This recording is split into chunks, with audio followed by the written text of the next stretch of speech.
Scenes may not be suitable for very young audiences. Parental guidance is recommended. Ang programang ito ay naglalabas ng sensitibong eksena at impormasyon. Striktong patnubay at gabay ng magulang ang kailangan.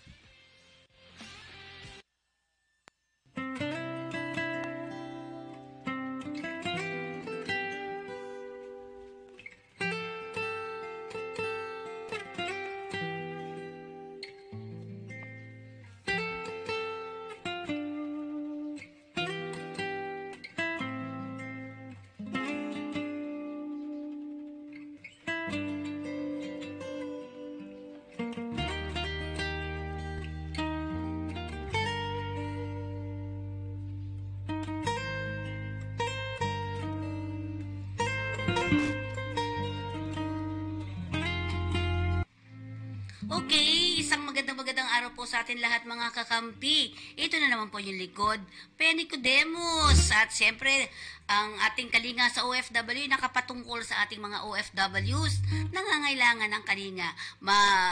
At siyempre makakasama natin dito sa atin ang aking idol, walang iba kundi si Ma'am Corazon Alma de Leon.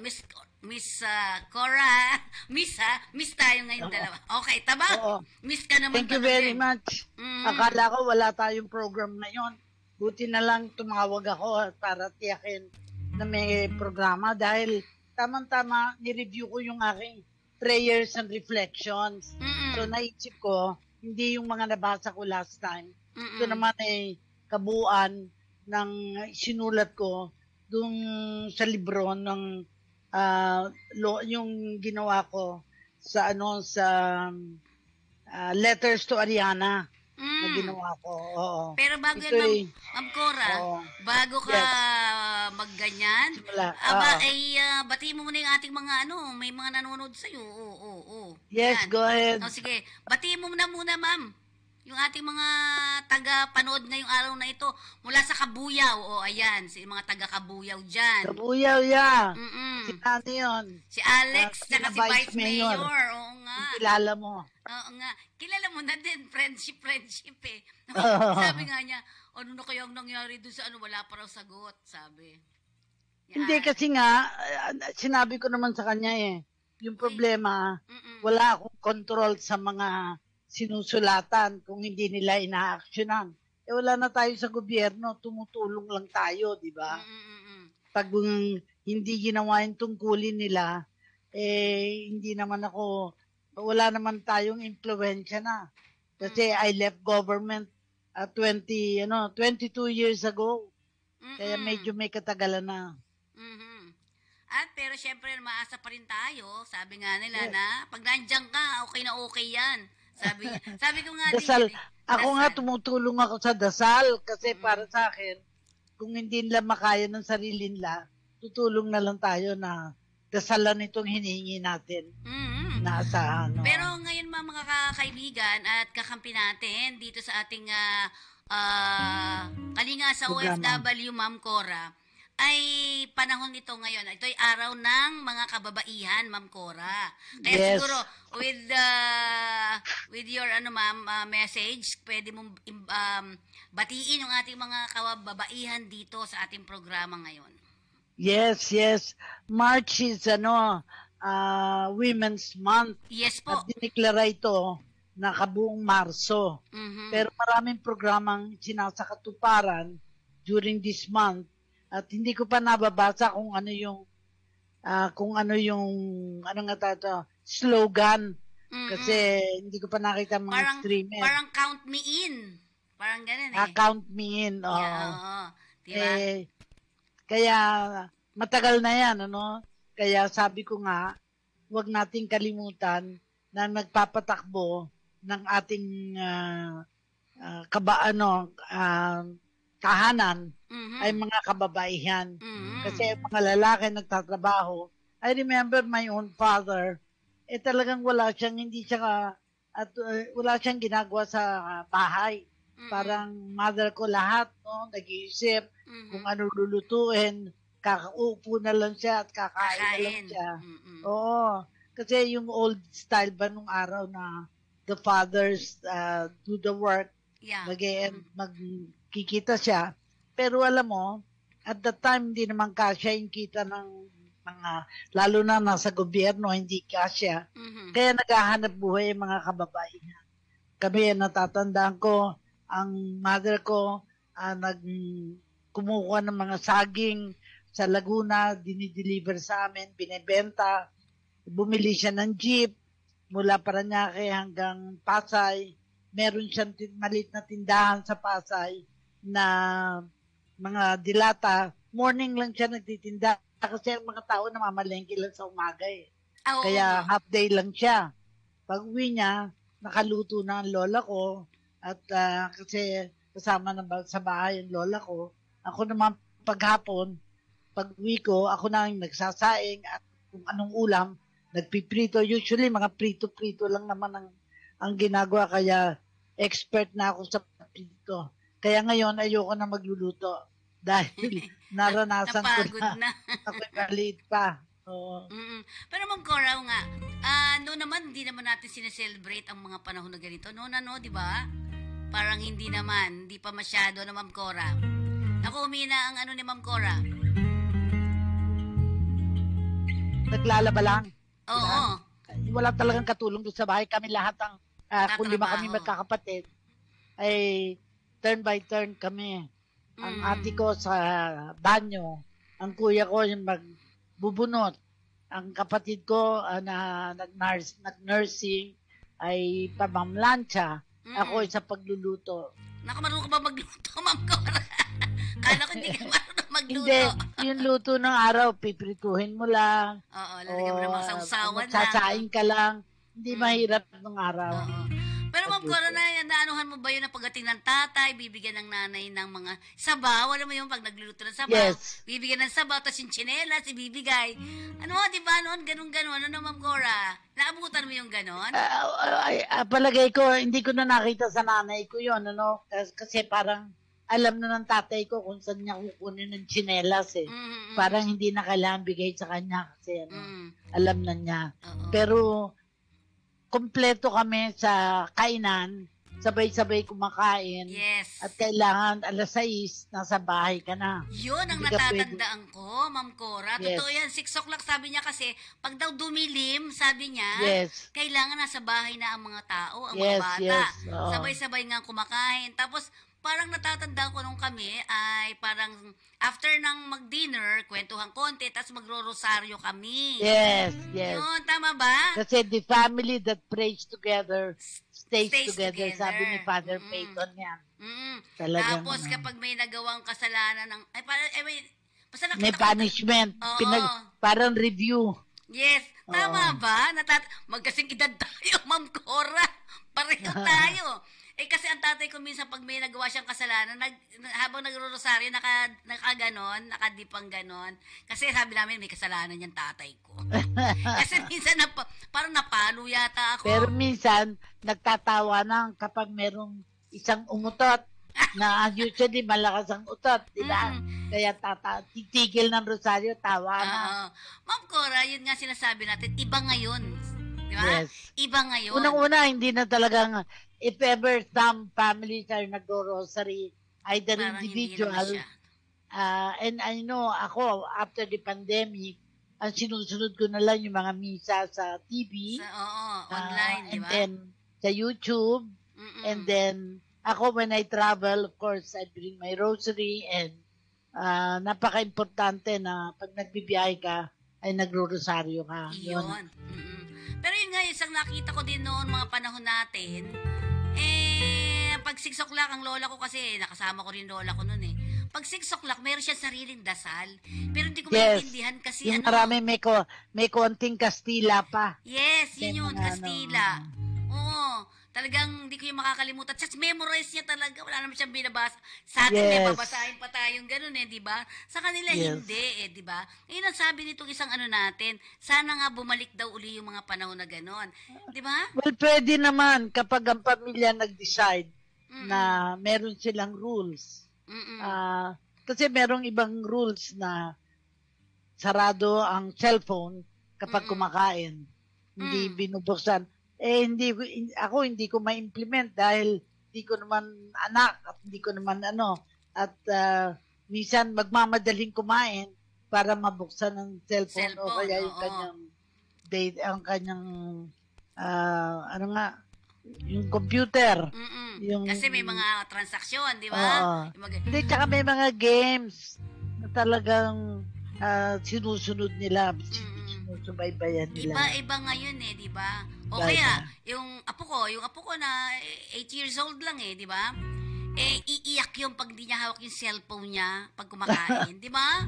May ganun na hindi mo na maawat.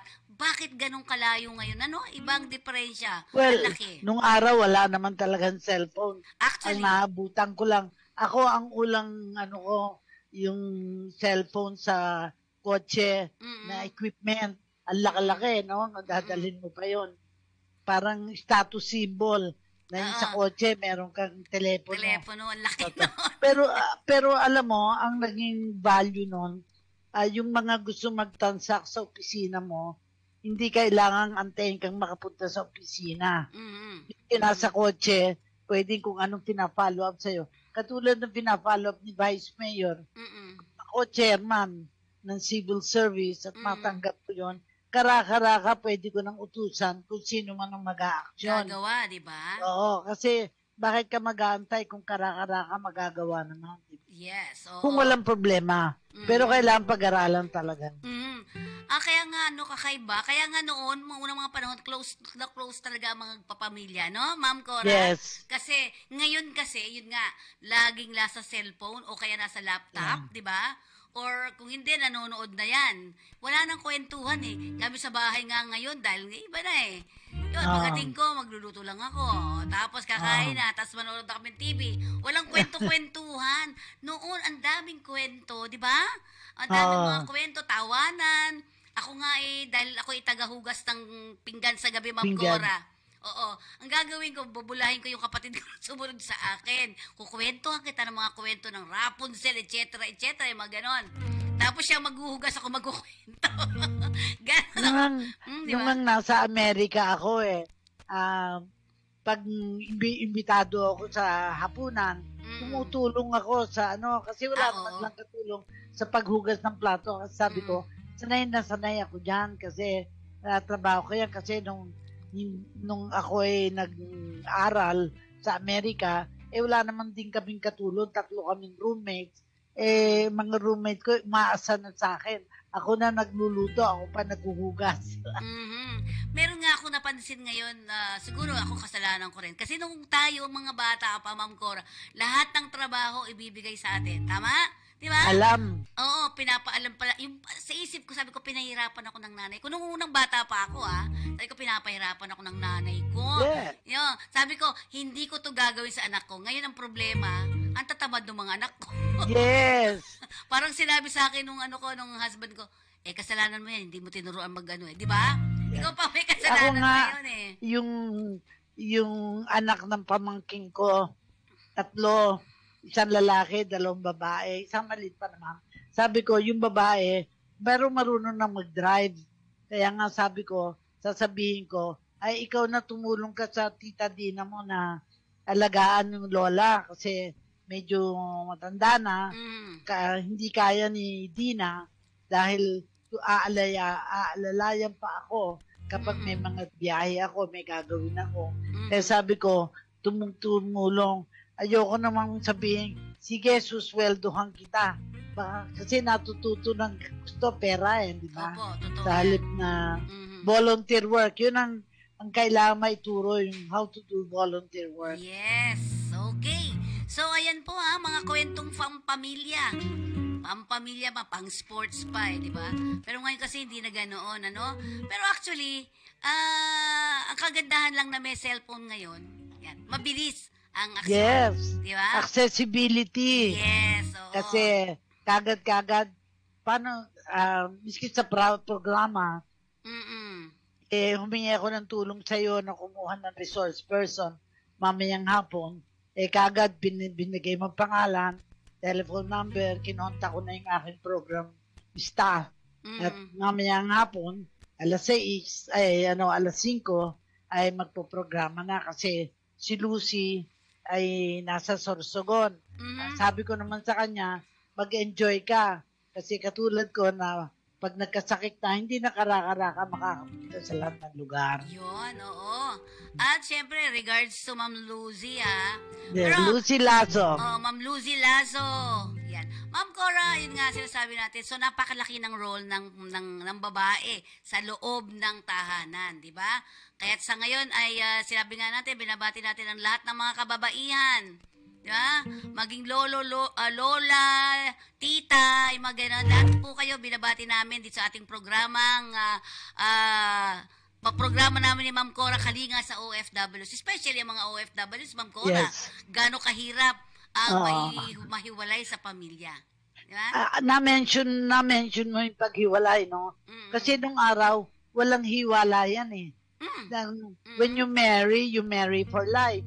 Kaya nga sabi nung isang doktor na kaibigan namin, Dr. Benny Sulit, pumanaw na siya, tsaka yung asawa niya si Perla, na taga Davao, sabi niya, when you marry a friend. Because friends are forever. Kasi wala naman tayong divorce. Pero yung hiwalayan, nangyayari parang very common. Kasi sasabihin ng babae, bakit? Trabaho ko pa yan? Kailangan partner tayo. Hindi nagagampanan ng lalaki ang papel niya o hindi nagagampanan ng babae. Ang nangyayari, ang answer, hiwalayan. Yun. So nga, noon hindi pwede basta-basta. Yes. Ayusin talaga yan no? May mga namamagitan, no, Ma'am Cora? Andyan ang nanay mo, andyan ang mga magulang mo na mag-aayos dyan. Hindi pwede maghilay, kawawa naman yung mga bata. Ngayon, di na. Lalo pa ngayon, magkakaroon na tayo ng divorce, di ba? Divorce, divorce bill na tayo Malapit na yun. Kasi gumagawa tayo sa mga kultura ng iba na ang akala layo ng sagot. Pero sabi nga pansumandaling lang yon, happiness. Kasi sabi mo, nakita mo na, although kapag binubugbog naman, okay naman, minamaltrato, talaga namang dapat humiwalay kasi gusto mong mabuhay. Correct. Kaya dapat that should not be acceptable. Yun ang aking palagay. At siyempre, ang Marso talaga na ito ay kinilala bilang pagbigay-pugay sa ating mga kababaihan.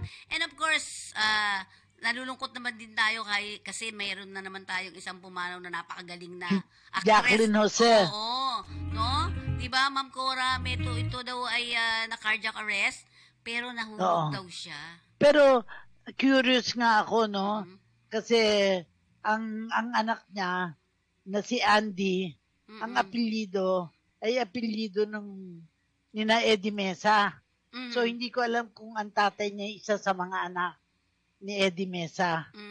Kasi, ang apelyido ay significant kaiba.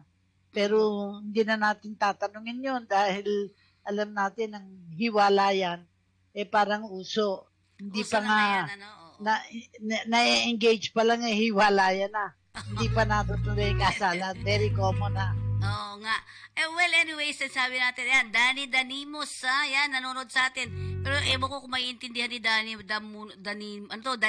Danny, kasi foreigner ito nanonood siya sa atin. Hello. Okay. Oo, Ma'am Cora, batiin mo nga. Si Sige. Danny, oo. Kung sino man ang nanonood sa atin. Ma'am Cora, English to English.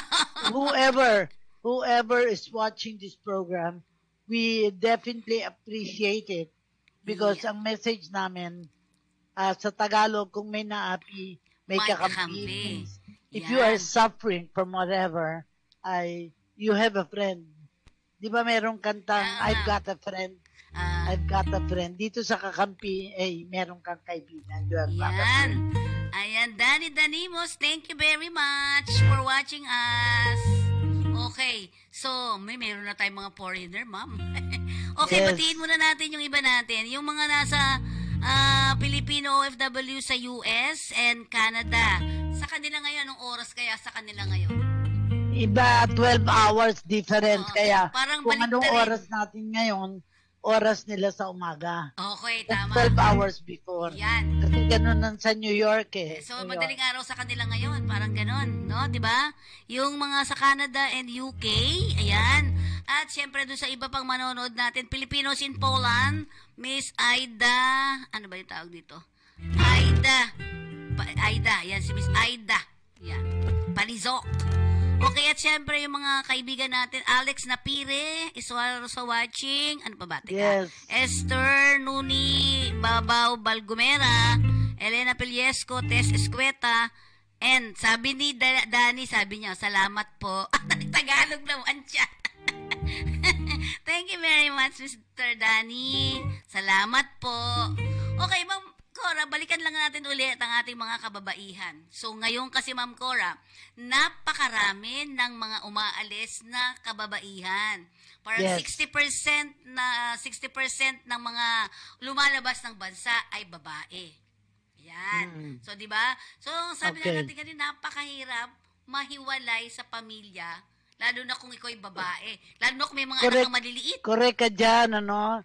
Kasi nung araw, ang unang lumalabas sa atin ay mga Lalaki. nagtrabaho sa mga construction. Yes. Yan ang At saka seamen, hindi nagbabago kasi talaga lalaki. Mhm. Tali dyan. Mhm. Pero ang mga babae lumalabas naman sa mga cruises, nagtatrabaho na lang bilang entertainer. Mhm. Dumami yung mga lumalabas dahil may kakayahan sila. Natatandaan ko sa Bangkok, may combo. Dati nasa Pilipinas, nakita ko sa Bangkok, nakita ko sa Singapore, yung mga Asian countries na ang mga talento ng mga Pilipino ay nakakarating din. Yun. So, sa lahat ng mga OFW na doon ng mga kababaihan, binabati po namin kayo dito sa ating programa ng isang pagsaludo sa inyo dahil sa inyong mga ginampanan bilang isang OFW at isang asawa o ina ng mga iniwan nyo dito sa Pilipinas habang kayo ay nagtatrabaho dyan. No, Ma'am Cora? Yes, nung araw na nakakapunta ako sa Hong Kong, on the way to another place, kasi usually dadaan ka ng Hong Kong, nakikita mo yung grupo-grupo lalo na ng weekend, yung mga kababaihan na nandoon sa may bangko. Kasi sarado ang bangko, nag-uupuan sila doon. Merong nagbebenta, merong kwentuhan, merong nanghihinguto, may nagmamanicure. Sabi ko, parang at home na at home sila. Parang isang barangay ang tingin nila sa kanilang lugar. Pero nakita ko, so ako, hindi ako happy na makita ko na ang mga kababaihan natin kailangan mag-abroad para magkaroon ng trabaho. Sapagkat naniniwala ako na napakalawak naman ang ating bansa, mga isla, kaya nga natutuwa ako na develop na yung mga resorts na pinupunta ng mga foreigners. Kaya lang, yung iba, sa sobrang ganda, hindi ma-afford ng Filipinos. Makaka-afford lang yung mga may dollars o may pounds o may riyad. Di ba ngayon medyo parang okay na, no? Di ba? Hindi katulad Sana, noon, ang hindi, hirap. sana meron ding lugar sa mismo, halimbawa, Palawan, hindi naman kailangan mga mahihibayaman lang makarating doon. Although, affordable na kasi may kakilala ko na talagang gustong-gusto nila makarating sa bansa natin.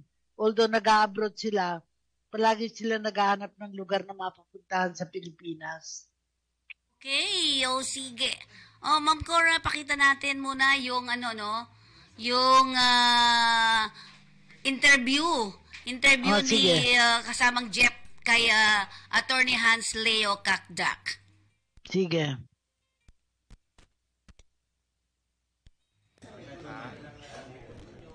Patuloy po kayong manalig sa pamahalan ninyo.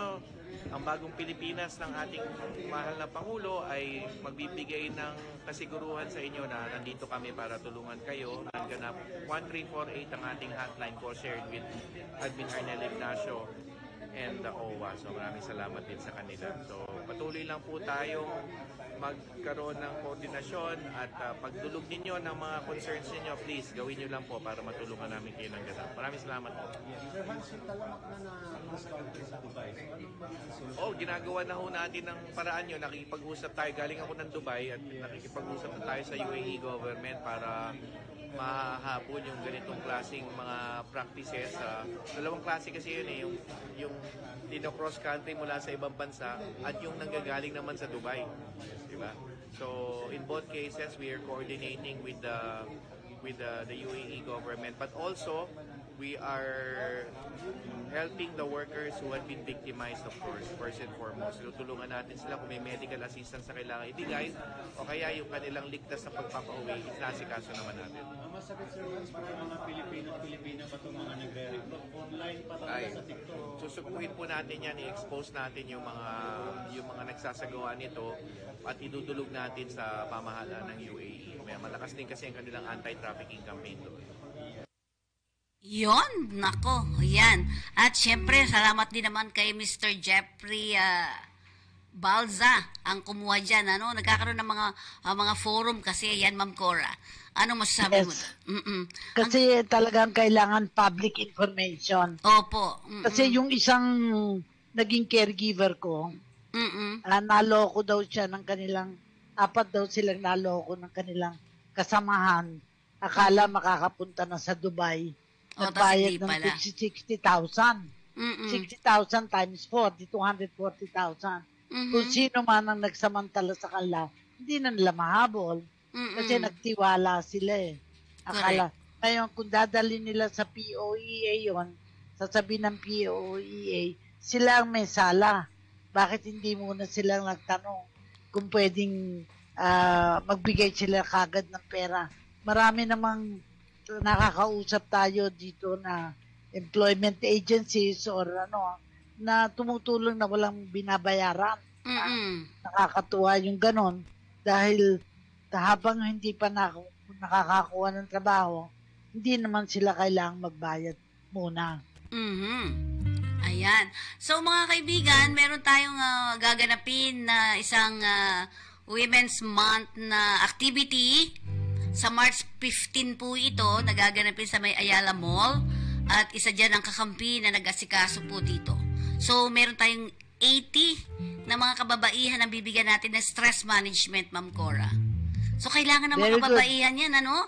Kasi alam niyo naman ang mga babae, bukod pa sa pamilya, trabaho sa loob ng bahay, trabaho sa labas ng bahay, lahat nasa kanya. Ano masabi mo doon, Ma'am Cora? Yes. Multifunction eh. Parang hindi pwedeng masabi na in fact, sasabihin nga ang mga babae hindi na maasikasong ayusin ang kanilang katawan. Yes. Ayusin ang Kaya, pero nung araw hindi naman nagtatrabaho talaga yung mga kababaihan. Kasya yung trabaho ng lalaki. Pambahay na. Nangyari sa kapatid ko yan na nurse. Namatayan siya ng anak. Sabi ng kanyang asawa, doktor naman, huwag ka na magtrabaho at sasagutin ko na ang pangangailangan ng mga anak natin para huwag nang magkakasakit. At talaga namang hindi na nagtrabaho. She's a nurse at ang nangyari lang siya, inasikaso lang niya ang 3 niyang anak at ngayon naman ay lahat naman ay successful. Kaya minsan, yung mga decision ganon, iisipin mo, sayang siya, nag-nurse pa naman siya. Mas kailangan yung palalagaan at tiyakin na magkaroon ng magandang future ang mga anak. At syempre, kakampi, lagi talaga natin pinapaalala sa inyo, bigyan natin ng paggalang din ang ating mga kababaihan, di ba? Pero hindi ko naman sinabi, igalang mo na para kang yung talagang ipakilala natin sa kanila na sila ay kailangan ng tao at importanteng tao dito sa atin. Ganun din naman ng mga lalaki, di ba? Dahil sa susunod dito, Mother's Day, tapos susunod, Father's Day na Ma'am Cora. Pero yung sinasabi natin, ang gagawin natin na forum dyan ay stress management. Kasi alam natin na dapat ang mga kababaihan bigyan din ng, kilalanin din nila, ano ba ang nakakapagpa-sakit ng ulo mo? Ano yung mga nakakapagpa-stress sa'yo? Yun ang tatalakayin natin dito sa forum na magaganap sa March 15. Ayan. So, buti nga ngayon may mga ganito na, Ma'am Cora ba? May mga may mga stress management ba na ginagawa noon? Ng mga kababaihan? Hindi, nangyayari, mga kaibigan. Kaya hindi ka pwedeng walang kaibigan eh. Yung mapagsasabihan mo. Ang mga ahensya naman, nagde-develop ng programa para mapupuntahan sila at makakakonsulta. Hindi naman lahat malulutas ng kaibigan o ng ahensya. Ang pamilya ang unang-unang safeguard na kailangan alam ng pamilya kung ano nararamdaman ng kanilang kapamilya. Yun. So, Ma'am Cora, may mga ano ka ba? Kasi nakikinig din sila. Ano ba mga poem na hinanda mo ngayon? Okay. Ayan. Kala mo May hinanda ako na. dito. Siguro, nakalagay dito from 111 to 126. So, mga 15 pages. Maiksi lang. Babasahin ko dire-diretso. Sige po. Tapos saka natin. Okay? Pag-usapan. Ang una, Lord, help me move my mountains. Lord, if faith can move mountains, give me that faith. Help me move my mountains, mountains of self-love, mountains of insecurity, mountain of arrogance, mountain of uncaring. Make these mountains disappear, Lord. Not tomorrow, but today, for these mountains have been bothering me since yesterday. Tapos naman yung ikalawa, silence me, Lord.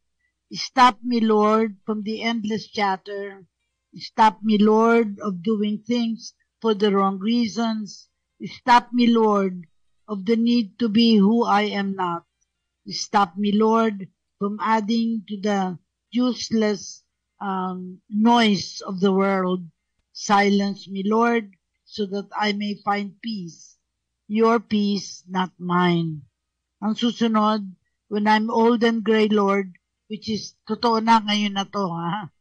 Lord, let me remember the years past, the caring concern of my teachers who taught me to believe in myself, the friendship and fellowship of friends who stood by me against all odds, the unconditional love of my family and relatives who listened not only to what I was saying, but to what I was not saying.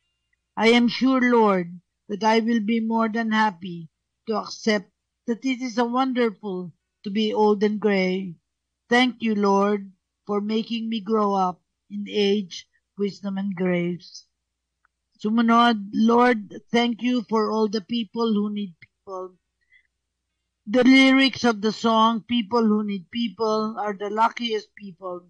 It still hold true to the Lord than now. Men and women who achieve, who succeed, who make a difference in their community, in their countries, in the community of nations, have that one thing in common. They are people who need people, and you and I know that they are the luckiest people in the world. Yung isa naman, Lord, give us this day our daily bread. To the poor and oppressed, bread means food on the table, and shelter means over their heads. To the workers in labor, bread means money for the day's sweat. To the rich and famous, bread means cash in their pockets, in the bank, and in other assets. It doesn't really matter. What matters is, Lord, give us this day our daily bread. Yung isa naman, Lord, beyond rage, let's do something about it. Often we are angry when we see wrongdoings. Often we are mad when we think of things left undone. Often we're enraged when deep in our hearts we're angry and mad. But Lord, beyond rage, let us do something about it. Let us do something about it. We must, we shall, we will. Lord, we ask for sympathy. Lord, we ask for sympathy when we suffer the loss of a loved one, when we suffer the pains of a relationship untimely broken, when we suffer the news of a diagnosis of terminal illness, when we suffer the isolation and loneliness of being alone. Lord, what we are asking is not sympathy. What we really need is empathy. What we really hope is to come to terms with these realities. Tapos yung isa, Lord, help me, help our pilgrim people. Ito na mga OFWs. Lord, help our pilgrim people, whether a retiree in Ottawa in Canada or a housekeeper in Stockholm, London or Amsterdam, whether a caregiver in Milan, Madrid or Montreal, whether an entertainer in Hong Kong, Beijing or Yokohama. Lord, help our pilgrim people. Give them your gifts of love and mercy so that they may never suffer injustice in any shape, or like the trees of the forest, our pilgrim people need rain and sunshine. Lord, help those behind closed doors. Lord, help those behind closed doors, those in detention, whether young or old adult, those in prison, whether the men in Muntinlupa, Iwahig, and San Ramon, those women in the correctional institution for women. Lord, help those behind the closed doors, that they may open their hearts to your goodness and love. Teach us who are in front of these closed doors to understand and feel with them who are behind closed doors. And then, Lord, teach me how to say goodbye. Lord, you have taught me how to say goodbye when leaving my house. Lord, you have taught me how to say goodbye when I have to go on a journey. Lord, you have taught me how to say goodbye to relationship that should no longer be.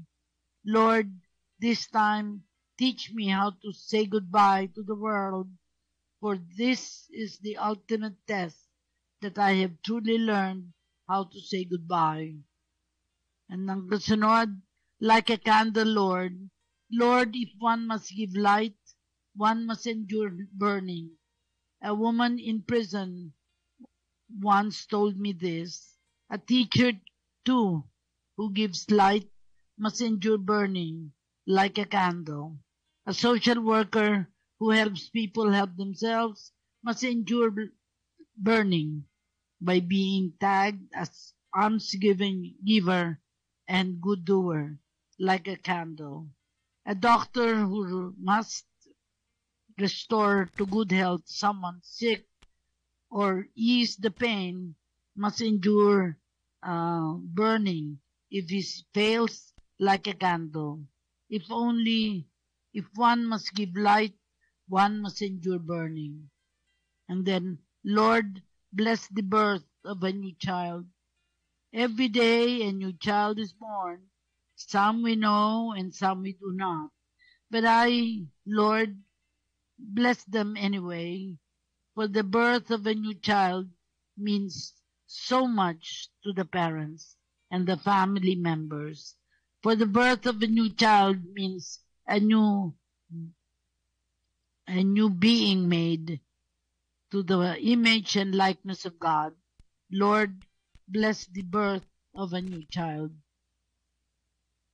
And the next is, why am I afraid to love despite coming to terms? For such a long time, we have been tasked to love God above all, to love others above ourselves. And yet, how come when we love, whether it is God, whether it is our friends and neighbors, God asks so much from us. Our friends, neighbors ask so much from us. This is why I'm still afraid to love. Why is it that God takes away the people we love the most? And more often than not, God makes those we love very much suffer the most. This is why I'm still afraid to love. I recall the pain of a friend when her 27-year-old son passed away. Monsignor Villegas explained to her that God takes away only those of us who are good and ready. And in this case, only Eric was ready. I gave the same reason why my brother died even before he was 60, because only he was ready. This is why I'm still afraid to love, because I don't know what will be asked of me. If I have God, if I love God that much, when will He ask me to give up?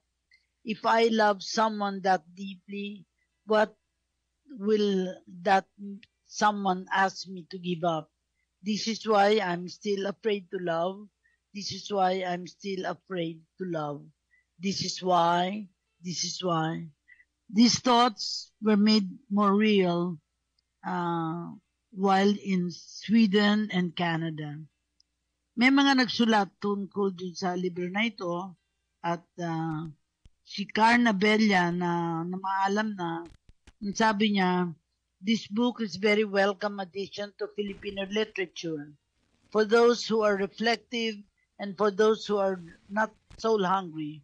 You know the success of the series Chicken Soup for the Soul. There's chicken soup for almost anybody now. But the successes of all this inspirational non-heavy literature make us realize two things. First, that people are truly hungry for food, for the heart and soul. Second, the best kind is still the one that is home cooked with love. These are food or thoughts and reflections that come from personal life experiences. Yung chicken soup, puro chicken lang yon.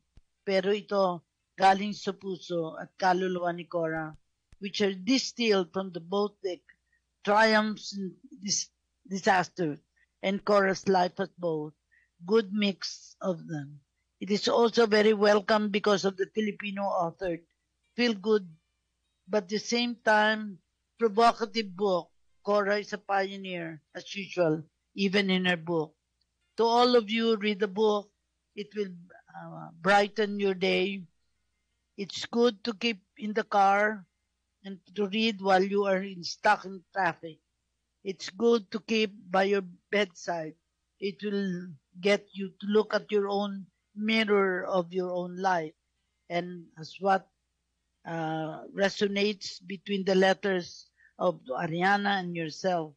This was written by Carn Abella, who has since passed away, president of Ramon Magsaysay Award Foundation.